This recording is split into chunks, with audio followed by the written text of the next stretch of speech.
சுமூகமாக முடிந்த கூட்டணி பேச்சுவார்த்தைகள். இறுதி பட்டியல் லிஸ்ட் இதோ. அதாவது 2026ஆம் ஆண்டு தமிழ்நாடு சட்டமன்ற தேர்தலை முன்னிட்டு திமுக தலைமையிலான கூட்டணியில் தொகுதி பங்கீடு பேச்சுவார்த்தைகள் வேகமெடுத்து வருகின்றன. தேர்தல் நெருங்கி வரும் இந்த சூழலில் திமுக கூட்டணியில் தற்போது வரை எந்த கட்சிக்கு எத்தனை தொகுதிகள் ஒதுக்கப்பட்டுள்ளது என்று விவரங்கள் வந்துள்ளன.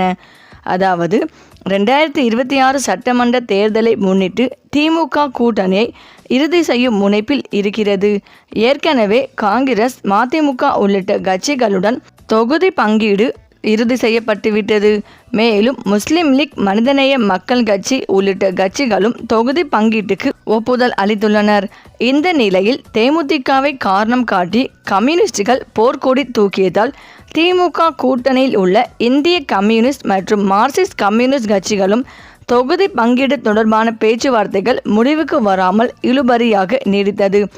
இதுவரை இந்திய கம்யூனிஸ்ட் கட்சியுடன் 3 கட்டமாகவும் மார்க்சிஸ்ட் கம்யூனிஸ்ட் கட்சியுடன் 2 கட்டமாகவும் பேச்சுவார்த்தைகள் நடத்தப்பட்டது. கடந்த தேர்தலை விட இந்த முறை கூடுதலான தொகுதிகளில் போட்டியிட வேண்டும் என்று 2 கம்யூனிஸ்ட் கட்சிகளும் வலியுறுத்தியன.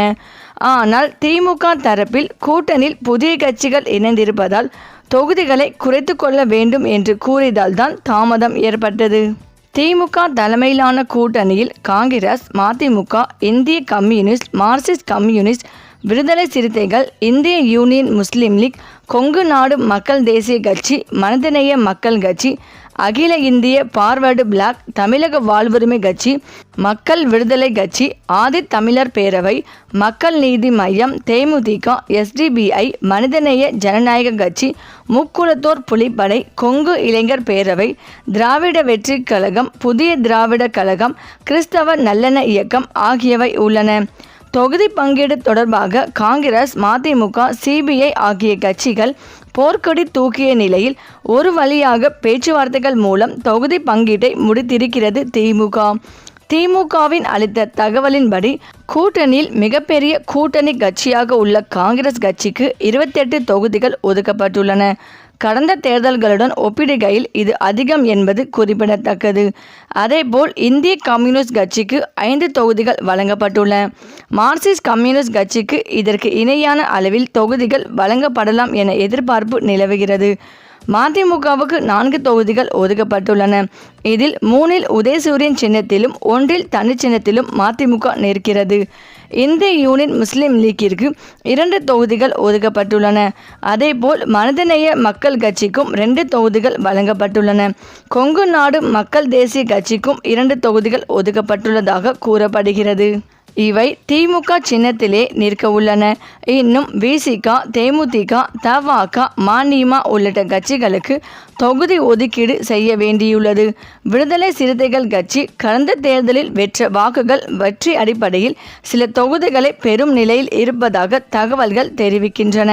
இந்த நிலையில் 2026ஆம் ஆண்டு சட்டமன்ற தேர்தலில் தேமுதிக முதல் முறையாக திமுக கூட்டணியில் இணைந்து தேர்தலை சந்திக்க இருக்கிறது. இந்த நிலையில் ஆம்பூரில் நடைபெற்ற ரமலான் தொழுகையில் LK சுதீஷ் திமுக கூட்டணி இந்த சட்டமன்ற தேர்தலில் 200 தொகுதிகளுக்கு மேல் வெல்லும் என உறுதியளித்தார். மேலும் சுதீஷ் மற்றும் ஆம்பூர் சட்டமன்ற உறுப்பினர் வில்வநாத் ஆகியோர் கலந்து கொண்டனர். தொழுகை முடிந்து வெளியே வந்த இஸ்லாமிய பெருமக்களுக்கு இருவரும் தங்களது ரமலான் வாழ்த்துக்களை பகிர்ந்து கொண்டதோடு இனிப்புகளை வழங்கி உற்சாகப்படுத்தினர். நிகழ்ச்சிக்கு பின்னர் செய்தியாளர்களை சந்தித்த LK சுதீஷ் வரவிருக்கும் தேர்தல் வியூகங்கள் குறித்து வெளிப்படையாக பேசினார்.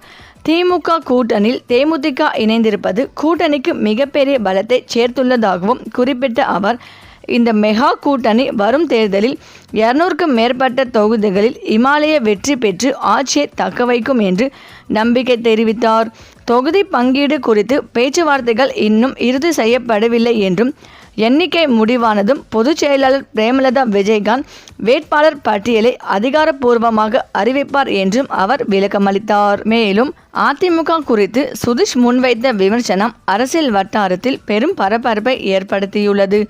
கடந்த காலங்களில் எங்களோடு கூட்டணியில் இருந்த அதிமுக இந்த தேர்தலில் ஒரு இடத்தில் கூட வெற்றி பெற முடியாமல் முற்றிலும் வாஷ் அவுட் ஆகிவிடும் என்று அவர் அதிரடியாக தெரிவித்தார். பிரதான எதிர்க்கட்சியாக கருதப்படும் அதிமுகவை ஒரு தொகுதியில் கூட வெற்றி பெற விடமாட்டோம் என்ற ரீதியில் அவரது பேச்சு அமைந்திருந்தது. அரசியல் நோக்கர்களுக்கிடையே விவாத பொருளாக மாறியுள்ளது இந்த கருத்து. புதிதாக அரசியல் களத்தில் இறங்கியுள்ள நடிகர் விஜயின் தமிழக வெற்றி கழகம் குறித்து கேட்கப்பட்ட கேள்விக்கு அக்கட்சியின் தாக்கம் தேர்தலில் எந்த அளவிற்கு இருக்கும் என்பதை இப்போதே கணிக்க முடியாது என்றும் அதனை பொறுத்திருந்துதான் பார்க்க வேண்டும் என்றும் சுதீஷ் நிதானமாக பதிலளித்தார். தேர்தல் நெருங்கும் வேளையில் தேமுதிகவின் இந்த தீவிரமான நிலைப்பாடு தமிழக அரசியல் களத்தில் புதிய சமன்பாடுகளை உருவாக்கும் என எதிர்பார்க்கப்படுகிறது. இந்த நிலையில் நாமக்கல் மாவட்டம் திருச்செங்கோட்டில் நாம் தமிழர் கட்சி வேட்பாளர் அறிமுக கூட்டம் இன்று திருச்செங்கோடு பெண்கள் மேல்நிலைப் பள்ளி எதிரில் நடைபெற்றது.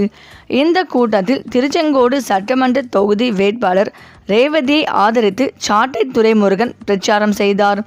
அப்போது அவர் பேசியதாவது, எங்கள் போட்டி கருணாநிதி ஜெயலலிதா ஆட்சியோடு அல்ல, கிங் மேக்கர் கர்ம வீரர் காமராஜரை விட சிறந்த ஆட்சி தருவதுதான் எங்கள் நோக்கம்.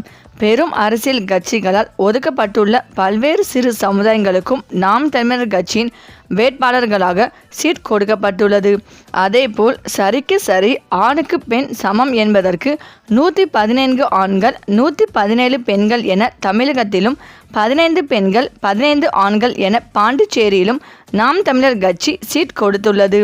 ஆனால் அண்ணா அண்ணா என்று கூறும் விஜய் ரசிகைகள் பாண்டிச்சேரியில் 30 நபர்களில் 2 பெண்களுக்கு தான் வாய்ப்பு வழங்கப்பட்டிருக்கிறது. இதுதான் விஜய் பெண்களுக்கு தரும் மரியாதையா? பெண்கள் முன்னேற்றத்திற்காக விஜய் எதையும் செய்யவில்லை. ஆனால் த்ரிஷா முன்னேற்றத்திற்காக தான் அவர் எதையும் செய்கிறார். நான் படத்தில் நடிக்க வைத்து வாய்ப்பு கொடுத்ததை தான் சொன்னேன், வேறு எதுவும் இல்லை. Vijay entertainment without responsibility. ஆனால் நாம் தமிழர் கட்சி என்டர்டெயின்மெண்ட் வித் ரெஸ்பான்சிபிலிட்டி. நாட்டிலே மருத்துவர் தோற்கலாம், விஞ்ஞானி தோற்கலாம், பொறியாளர் தோற்கலாம், ஆனால் விவசாயி மட்டும் தோற்கக்கூடாது. வரும் 23ஆம் தேதி நாம் தமிழர் கட்சி விவசாயி ஏற்கலப்பை தூக்கி கொண்டு திராவிடத்தையும் தேசியத்தையும் தற்குறிகளை உள வருகிறார்.